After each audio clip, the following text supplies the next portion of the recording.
On average, there is at least one mass shooting in America every single day. Gun violence is an epidemic that shows no signs of stopping. But why? Why is banning guns so controversial? Who's standing in the way? And why would anyone still be in support of gun ownership? In this episode, we discuss an issue that continues to plague and divide America as we figure out, why are guns still legal?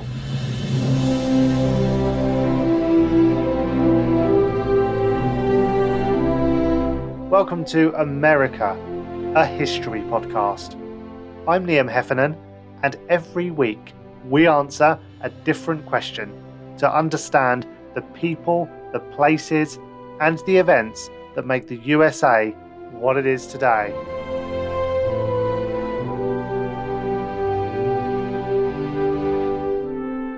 Returning to the podcast this week from the faculty is Emma Long, Associate Professor of American History and Politics and Head of the Department of American Studies at the University of East Anglia. Never gets easier to say, but welcome back, Emma. Hi, Liam. Good to see you again. Pleasure, as always. And joining us this week is a very special guest. He's a retired Army officer and Black Hawk helicopter pilot and a combat wounded veteran of the war in Afghanistan. Today, he serves as the veteran lead for the nation's largest gun violence prevention organisation, Everytown for Gun Safety, and we'll pop a link to that in the show notes. He's also an expert on gun suicide prevention and currently producing a documentary exploring American gun culture. It's an absolute pleasure. Welcome to the show, Chris Marvin. It's a pleasure to be here. Thank you. It's a real honour to have you on the podcast. Your unique perspective is one that neither I nor Emma share, and I'm sure as well is unique to any of our listeners. And on that subject, before we dive into this, you've obviously had quite a pivot in your career that many might think is a bit drastic, going from combat soldier to now campaigning against gun violence. So explain that move to us. I mean, quite simply, we feel that those who serve in the military and in the profession of arms in the U.S. are best suited to talk about guns and gun violence and the proper use of guns in a rational way. And so the work that I do is to actually not just lend my own voice, but to gather other veterans who are in favor of common sense gun safety measures and let them talk about their experience with firearms, right? So if we're going to talk about assault weapons, these are people who have been trained to use assault weapons for their intended purpose, right? In combat. If we're going to talk about background checks or other laws that will limit or prohibit people's access to guns, veterans understand how the military handles guns. And one of the things we talk often about is that the military has more or less three pillars of its gun culture, and those are training, safety, and accountability. And so we're taught that in the military, but we don't always see that in America's gun laws, especially in certain states. They're lacking all of those, lacking training, safety, or accountability for the gun laws and gun culture that pervades. So to me, it makes a lot of sense to have those people who fought for the country and worked in the profession of arms to be talking about guns. Yeah, that does make complete sense. And before we get into the nitty gritty of talking about gun ownership, if you could elaborate a bit on the numbers, people who don't know exactly how many people are we talking about here who are injured or killed from gun crime? They're still assembling numbers for 2022. The one thing I can probably tell you is that those numbers will likely be higher than 2021. But in 2021, we had nearly 48,000 people who were killed by guns in the United States. Another 48,000. Another 40,000 were wounded. And quite frankly, it's an epidemic. That includes gun suicides, which actually outpace non-suicide gun deaths. So it's important to note that this access to guns is not just a violence issue, but it's giving people easy access to incredibly lethal suicidal means. Of course, a death is a death, and a death by a gun is a death by a gun. But yeah, we're going to crest, if things keep going the way they are, we're going to crest 50,000 very quickly. I mean, that's a crazy number to me. Just unbelievable almost. Emma, taking a bit of a historical look at this, how has it gotten this bad? And I'm going to just throw this out there because I think it's always going to come back to this. The Second Amendment. Is that to blame? Why was the Second Amendment created and how problematic has it been? Oh, good grief. We need a series of podcasts to answer those questions. I mean, you have to remember, we've talked about it on this podcast before, right? The Second Amendment the Constitution itself was written in a different historical period. There wasn't a regular standing army. In fact, the founders thought that a regular standing army was a really bad thing, because they thought that if you had a standing army, you had to find something to do with it, and therefore it was more likely to make your country warlike. Of course, things have changed over time, but the idea back in the late 1700s was this sense that citizen soldiers, that people were committed to keeping their areas, their towns, their cities, their regions, their states safe, and that this was better for the nation as a whole. And in order to do that, you needed people who were armed, and also, I think, importantly, thinking about Chris's point there about training and safety, that they were trained. I mean, that was also part of the civic responsibility of gun ownership and being part of what were then known as militia, was that it was both a right and a responsibility to do those things. And I think sometimes when we look at the modern debate about the Second Amendment, we forget the history. It's the principle is talked about, but not the history that it came out of. Is it to blame? No, not in and of itself, I don't think, but the politics of it, have had a role to play. And I think you can, it might sound a bit like splitting hairs, but it's not the Second Amendment per se. It's the way it's been used as a political tool that's contributed to this. In terms of numbers, it's really hard.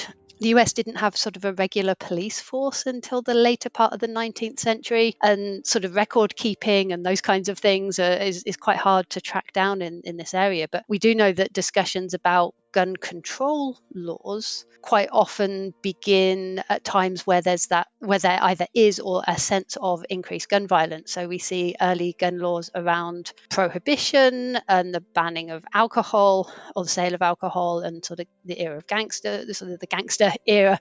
And we see it again in the 1960s after the very public assassinations of John Kennedy, Robert Kennedy, Martin Luther King. And then sort of the debate has really changed politically since sort of about the 1970s. So it's hard to trace that history as clearly as some people might like, but it ties into the broader debate that I think we're going to come and look at, which is the politics of it rather than the legal side of it.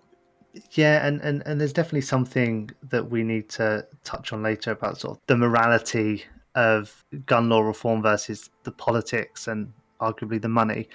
I guess the question, and Chris, I'm going to throw this at you. The facts are what they are. 48,000 people dying every year. We can't argue with those numbers. So regardless of everything else, surely everyone in Congress could agree that needs to change. So why is it so hard for anything to actually change? Well, I'm not sure if everyone in Congress is ever going to agree on anything.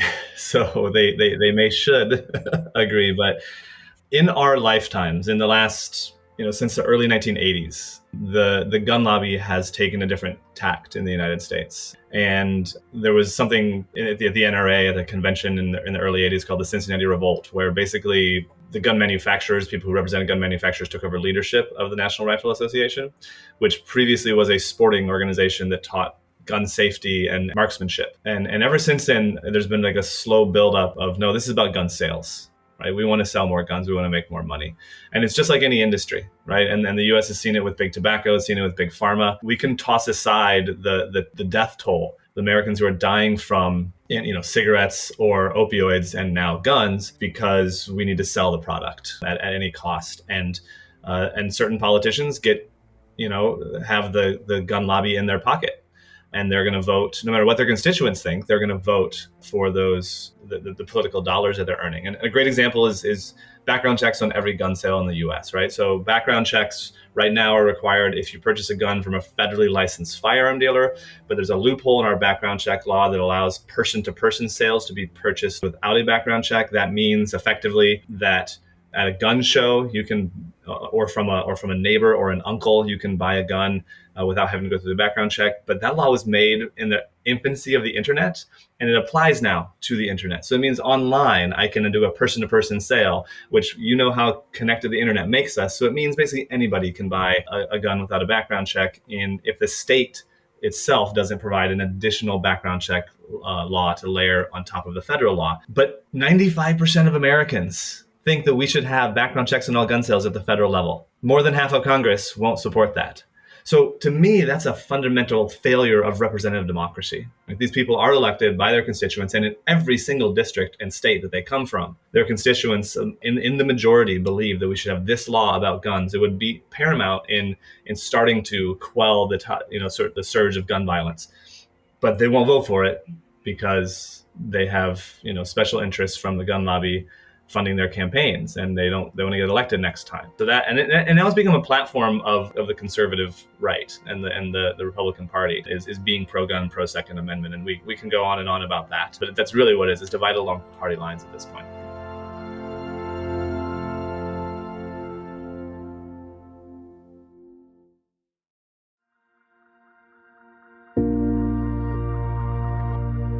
Yeah, and we definitely we will touch on the NRA, and we'll try to do so in a way that won't get this podcast taken down. But first, let's assume in an ideal world, reform can go ahead. Everyone's in agreement. It needs to happen.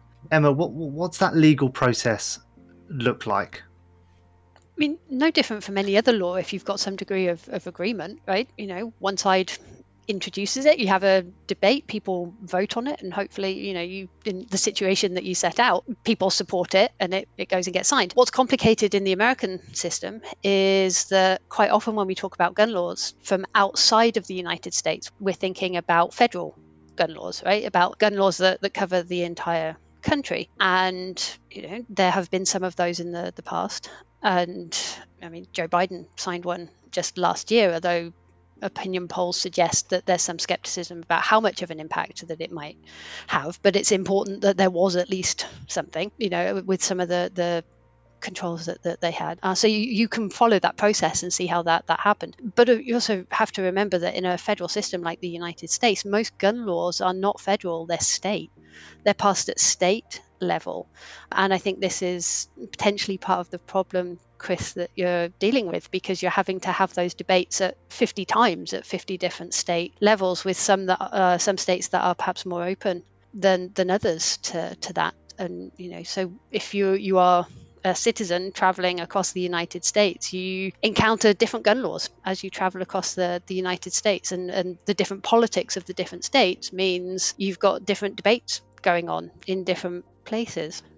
Yeah, and it also seems to me that there is an element here that it's not just politics. That as an outsider looking at coverage of this kind of stuff on the news, there is a swathes of support among people in certain states for owning guns and their right to have a gun and defend themselves, and usually they throw the Second Amendment as claim some sort of constitutional right for that. But Chris, do you think it's more than that? What is it about owning a gun that seems to go hand in hand with this idea of being American? I assume from the outside, we all seem like we're gun-toting, freedom-loving Yankees or whatever.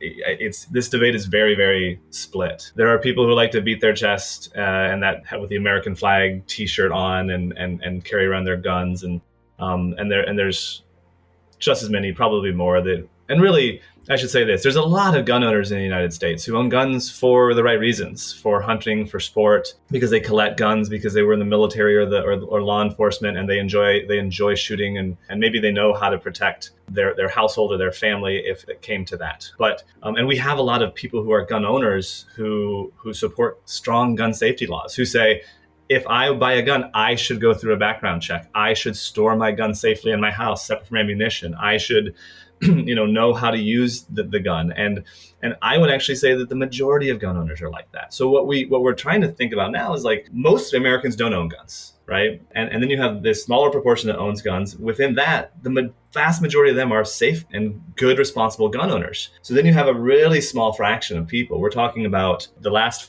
fifth, 5 percentiles or something, or less, who are saying guns everywhere all the time for everybody. And unfortunately, that narrative is echoed through the gun lobby and then into Congress. Again, they're not representing. I mean, I told you 95% of people want background checks. Well, who are the 5% who don't? Who are the 5% who say, you know what, we should just let 17-year-old boys buy guns in Walmart parking lots for cash, and that's fine. They can get an assault rifle. Why not? Like, who's saying that? And how sane are they? But why is Why is half of Congress in agreement with 5% of the population? So I think that causes a problem. And it's actually proven by something that Emma pointed out, which is that we have 50 different states with 50 and Washington, D.C. with 51 different gun laws. I am unique in that I happen to live in the only state that does not have terrestrial borders. I live in Hawaii. I live on an island. And we have the second strongest gun safety laws in the country. And we have by far the lowest gun violence rates. So it immediately correlates and is causal to the fact that we've made good gun laws. We have, less gun death, less gun violence. And then, of course, politicians like to talk about, well, what about Chicago? Because Chicago's in Illinois, and Illinois has really strong gun laws too, but they have an epidemic of gun violence in Chicago. And I like to point out that St. Louis, which is about a 5-hour drive away, is in Missouri, borders Illinois, has way worse gun rates than Chicago. But also that Chicago has bad gun rates because it borders Indiana, Wisconsin, Iowa, and Missouri, which all have really, really lax gun laws. And nothing is stopping you when you cross that border. There's no border checkpoint. There's no, passport to show. This is like just it's an invisible line. And so you buy your AR-15 in Indiana, drive into Chicago and shoot somebody. That's the urban center. That's where the violence occurs. And so I think that it does complicate things that we have this myriad of laws like all stitched together in some ways. And we need stronger federal laws to bring those to an even keel. Yeah, and that's part of the problem, isn't it, with the federal state divide, is the fact that if you've got states passing laws, states can't pass laws that then affect other states. So that cross-state traffic can only be controlled or limited or restricted in some way by action by the federal government, not at state level. So even if states are willing, there are limits to how much they can do when they've got borders that are permeable like that. Yeah, and my very simplistic view as someone who lives in a country where guns aren't legal and readily available is that if no one owns a gun, no one can fire a gun, so no one can get hit by a gun or shot by a gun, I should say. And to me, that seems like a very easy solution, just stop people having guns. But tell me a bit about what you're doing with Everytown for gun safety, because it's not about stopping people from being able to buy guns, it's about preventing gun violence. And I guess there's an important distinction there. So tell me a bit about what the organisation sort of aims to achieve. There's very little argument in the United States about what you would need to do to completely prohibit guns go to the status of many other countries. We talk about Japan all the time, where no one has guns at all, and they have no gun deaths. They had like one gun death 2 years ago or something. That's not on the table in the U.S. It's probably not viable logistically or politically. But there was a guy who wrote a book called Repeal the Second Amendment, and his argument wasn't that we should get rid of guns. His argument was actually we can find better ways to make guns legal and not just have everybody leaning on the Second Amendment all the time. Because the problem is that's how the debate works. That side of the debate is Second Amendment, Second Amendment, Second Amendment. My rights shall not be infringed. That's the part of the Second Amendment they're quoting, shall not be infringed. They conveniently forget to quote the part of the Second Amendment that says well-regulated militia. We could get into that deeper, and Emma touched on it earlier. But yeah, so the debate in the U.S. is between one side saying guns everywhere all the time for everybody, no questions asked, and basically my side of the argument, which is saying responsible gun owners and keep guns out of the hands of dangerous people. So how do we keep guns out of the hand of dangerous people? We put up gatekeepers, laws that will prevent that. So we would have background checks on all gun sales and close that internet loophole that I mentioned. We would have methods by which we can take a gun away from a gun owner who presents themselves as an imminent danger to themselves or others. Those are called extreme risk protection orders, or we call them red flag laws, which allows law enforcement to do that. But there's also changes that need to be made just in our culture, right? And so we've talked a lot, and it's interesting. You can have this conversation in the frame of suicide prevention, which gets more people to come to the table because everybody wants to prevent the suicides. Everyone thinks it's their God-given right to shoot the burglar that comes into their home, but they don't want their neighbor or their father or whomever else to die by gun suicide. And so when we start to talk about suicide, we can start to make some cultural interventions that might keep guns out of the hands of dangerous people. For example, promoting safe storage of your firearm, right? If you have a gun, you need to store it securely, separate from ammunition, under lock and key. If you or someone in your family is an imminent danger to themselves or others, then maybe you need to remove that gun from the household. So how do you do it? Where does it go? By the way, that changes based on what state you live in and what resources are available to you as to how you can move that gun out of your home into another person's home or to give it to a gun dealer temporarily. And you can have that conversation. We try really hard to have that conversation around suicide. And of course, because I'm working with veterans in the veteran community, we have a larger problem with suicide and with gun suicide than do our civilian counterparts. So veterans are 1.5 times more likely to die by suicide, and 71% of veteran suicides are by gun, compared to about half of non-veteran suicides. And so that's a vehicle to get us to keep guns out of the hands of dangerous people. On the other hand, we also don't want people just walking around with guns all the time. It creates problems. I mean, you think about during COVID, early COVID lockdowns, when there were protesters who wanted to have the, quote unquote, right to go get their hair cut, they invaded the Michigan Capitol, the State House, and they did it with AR-15s. So they were protesting COVID restrictions and having to wear masks and not being able to get their hair cut or their nails done or whatever. And they used AR-15s to do it. So there's also something in the culture where, especially assault weapons, but guns in general, they've become a talisman for liberty, for freedom, for virtues that, Americans historically have espoused as part of our culture. And honestly, that's new. That's in the last few decades.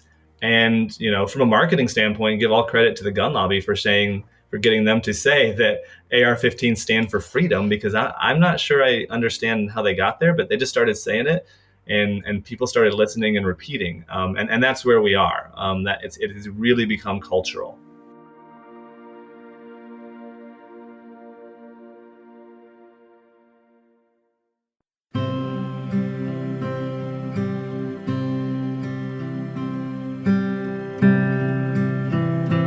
And it's interesting how you touched on this idea of really needing to frame the argument in a way that gets people's attention. And suicide seems to be the most effective angle to do that, which kind of takes us back to looking at how much politics and organisations like the NRA play in being able to get anything through, because ultimately you have to play the game. To make change happen, you've got to play politics. But it can't be easy to do that when you've got an organisation like the NRA sitting behind a lot of the politicians in Congress, sort of stopping anything from happening. And again, I realise I don't want to get sued from saying anything in this podcast, so I'm going to just throw this broad question out here. Are the NRA to blame? They're part of a problem, I would say. But the politics, as Chris has already alluded to, we've mentioned before, the politics are not just about the NRA. They're about the economics of it, and the fact that the gun business is a business and it exists to sell weapons. But it's also, like Chris said, the cultural element of this and the political element of this. You have to understand that the shift in the rhetoric about gun control or gun rights and that kind of absolutist position, which is I have the right to own any kind of firearm, and as many as I like, whenever I like, with no restrictions whatsoever. It's my right. You can't infringe it.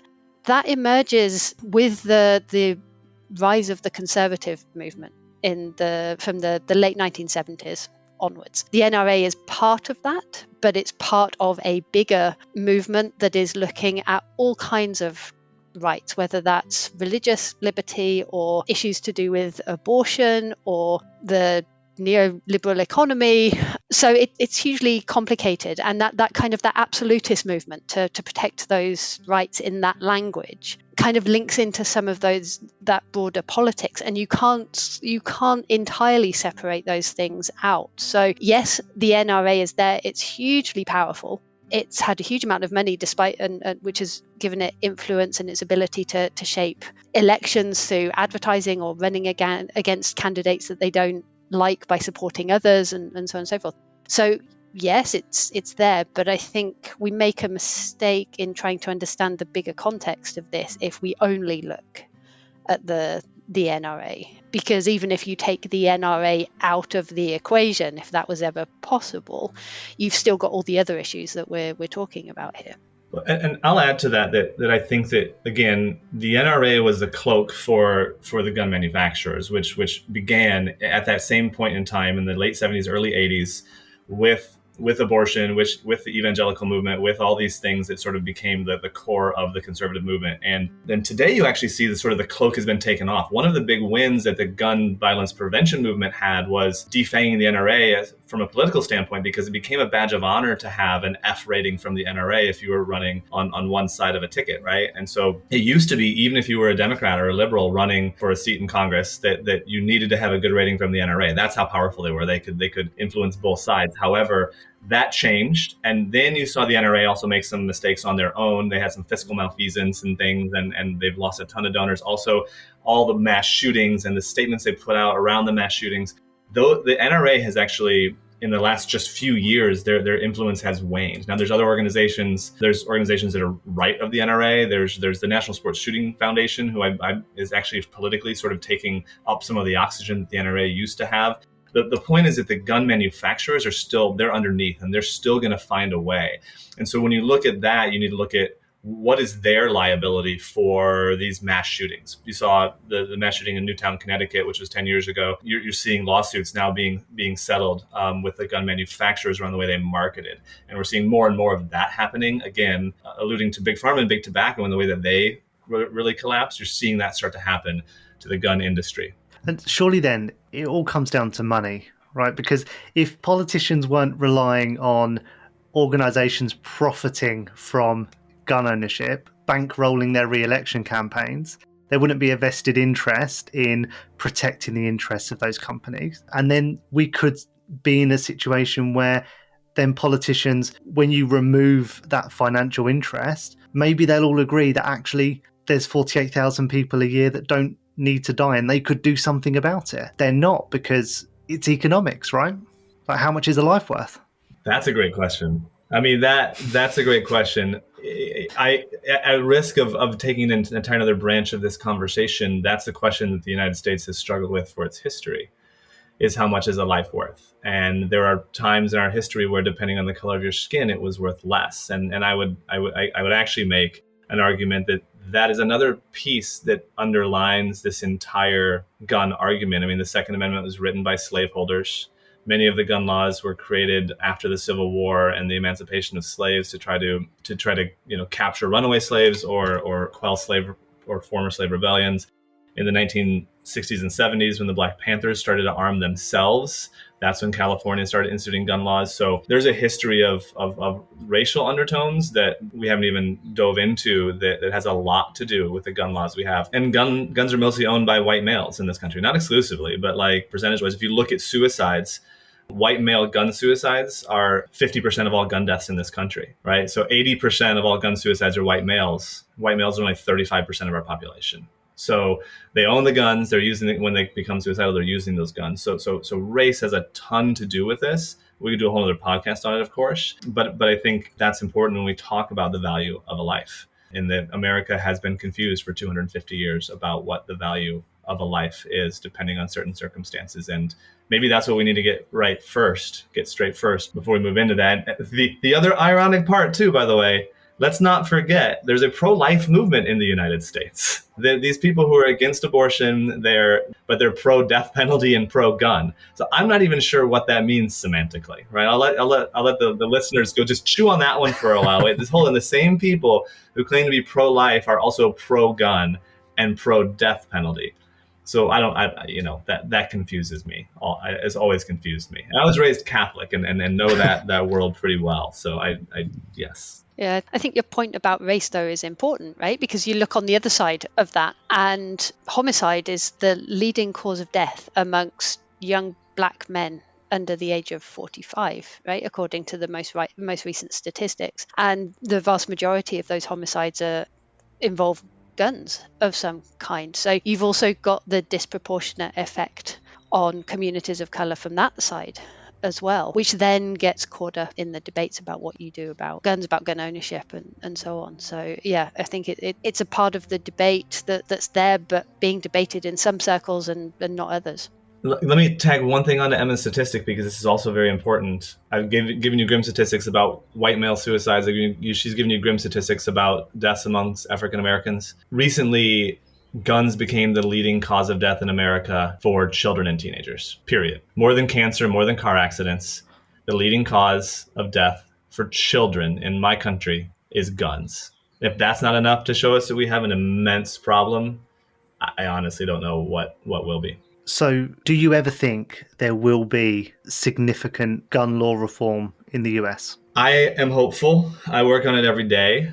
I believe that we're a long way from this, but a shift of ideological bias in the Supreme Court could lead to a complete reinterpretation of the Second Amendment, to interpret it more the way that Emma described it up front, which was literally that, in layman's terms, that when George Washington fought the Revolutionary War, he needed his militia members to BYOG, bring your own gun. That's what he needed, because they didn't have a way to fund the arms. And that's what they meant in the Second Amendment, was people who are going to be called to military duty need to have and practice with guns so that when that happens, they're ready. And if we start looking at those first words of the Second Amendment, a well-regulated militia, you're going to at least have a much more strict interpretation of who should have what kind of guns, when and where. And I do believe that if we could just keep those guns in the hands of the responsible gun owners,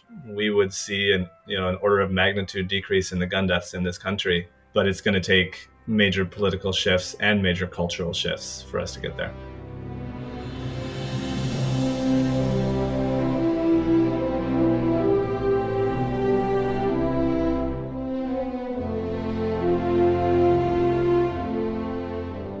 This episode of America, a History podcast, was produced and hosted by me, Liam Heffernan.